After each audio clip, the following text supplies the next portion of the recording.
Hey guys, so you're ready for it. Today's August 28, 2020, 7:27 a.m. Central Time. I am putting my break that I said I was going to do until Monday on a hiatus temporarily for this video only.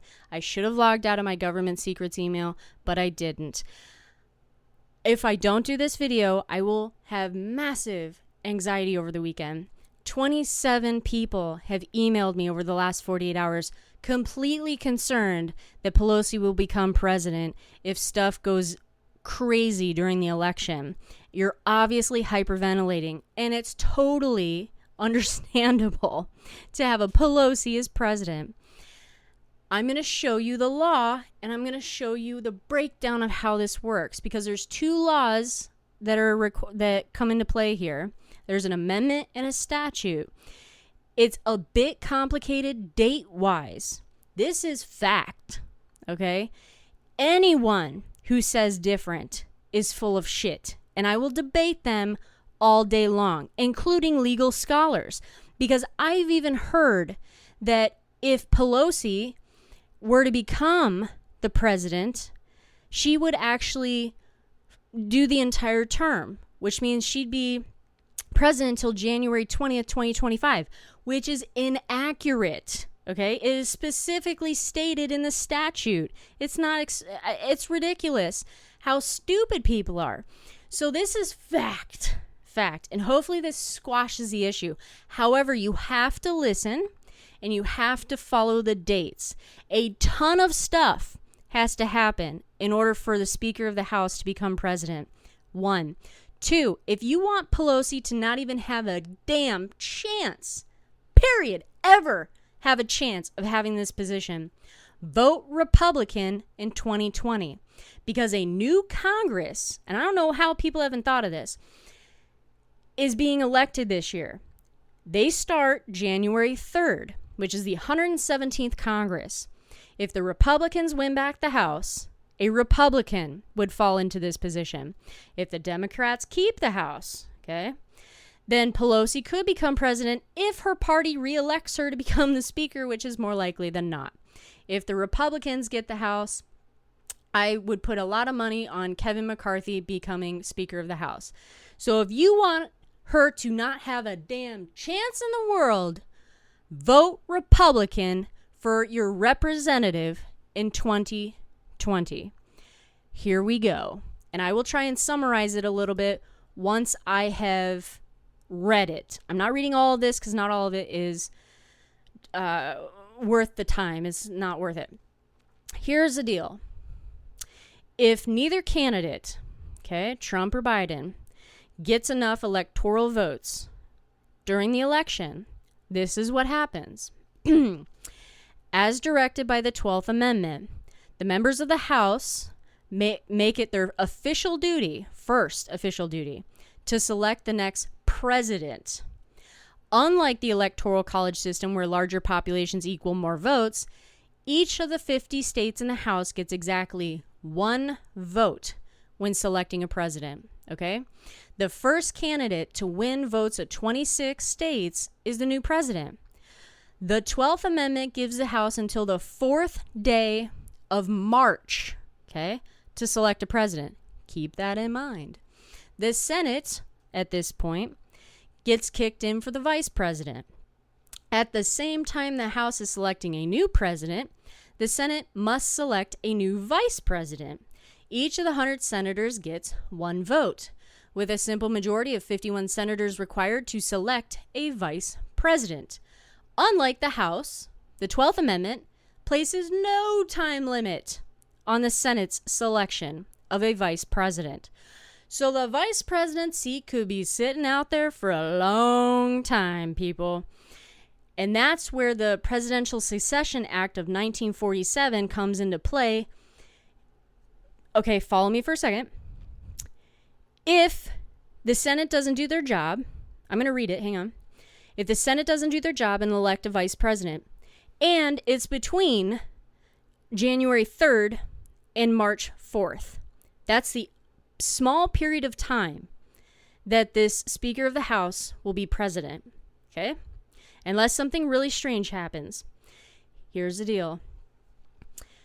With 50 votes in the House and 100 votes in the Senate, there could still be tie votes for both president and vice president, which I think would be highly unlikely. Under the 12th Amendment, as amended by the 20th Amendment, if the House fails to select a new president by January 20th, okay, the vice president-elect serves as acting president until the deadlock is resolved. This assumes the Senate has selected a new vice president.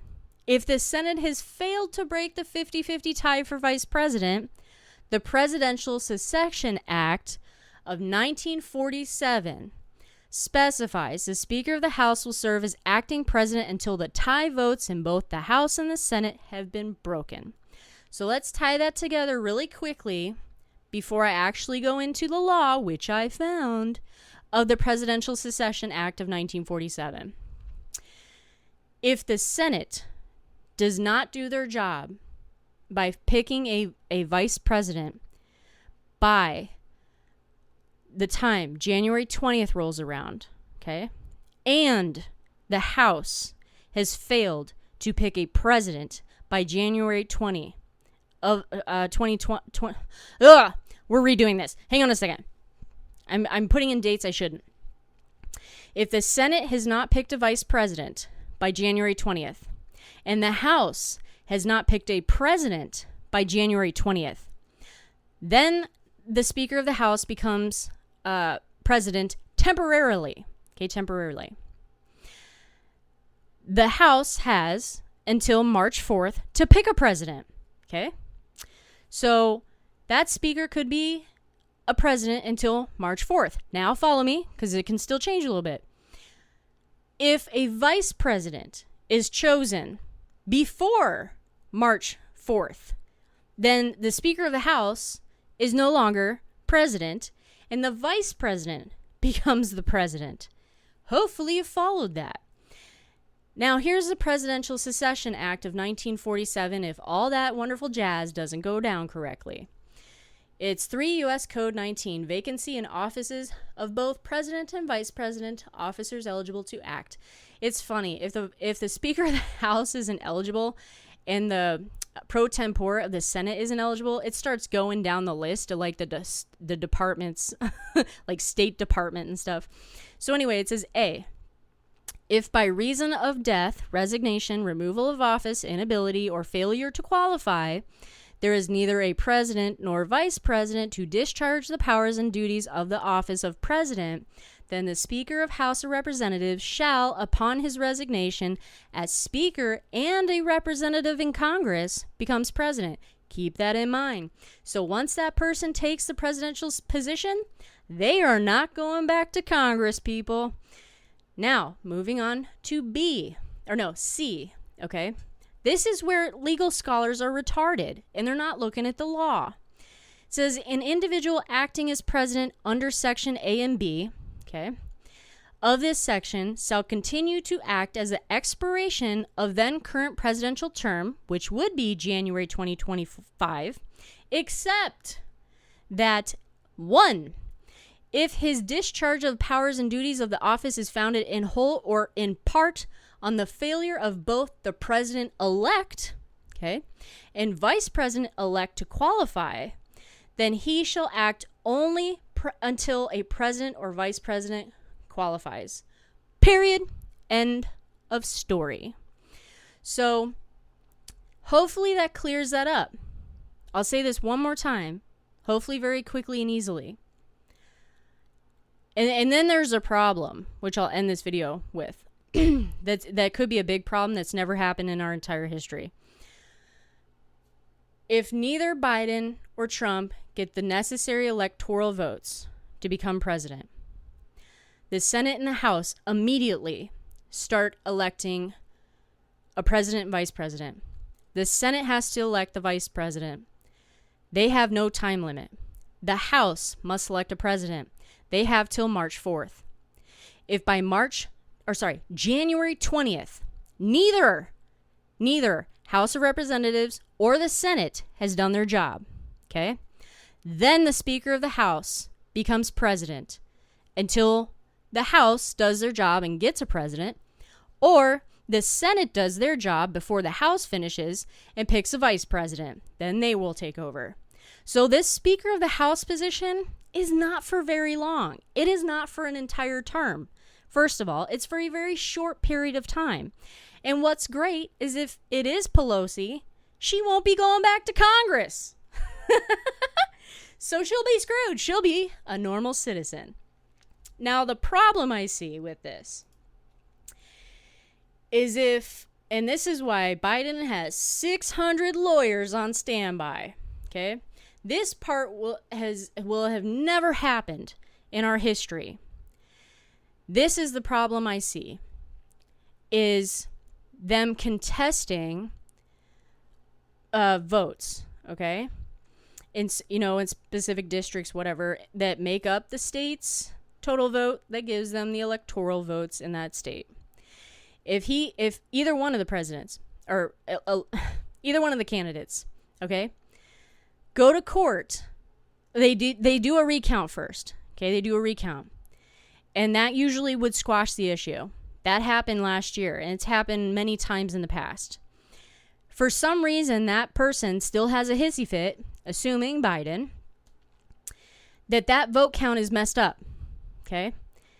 I don't know if that district revotes or it goes to court. So if it goes to court, this will end up at SCOTUS, okay, saying how the ruling is going to happen. And I don't think SCOTUS will by any means select a president and a vice president. I'm saying SCOTUS will go, this is the vote tally, the second vote tally that came through is the official vote tally for that district and goes towards the state and then goes towards whichever president it goes towards for the electoral votes in that state. I think that's how they'd rule on that. They're not going to rule who the hell president and vice president would be. They're going to rule on whether or not that vote tally is legitimate. That's if the lower courts do something goofy, okay? And they don't do their job right or whatever. And then, the president or vice president appeals to the Supreme Court. And the Supreme Court could say, screw you. We're not touching that, okay? That's where things go crazy.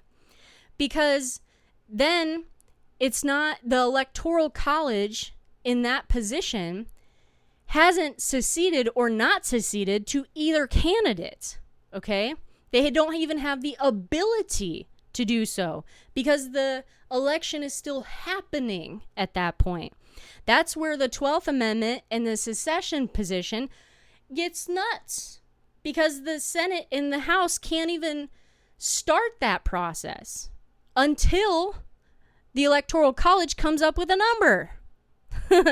That's where it would get ugly. That's when I can't see the Supreme Court not stepping in at that point, especially if it's already coming to be January 20th, because then nobody would be in office. And technically Pelosi at that time would become temporary president, but I cannot imagine, okay, her becoming temporary president and both the House and the Senate not voting on a president and vice president at the same time. I can't imagine that happening. Legality is going to be the problem in this election, as far as I'm concerned.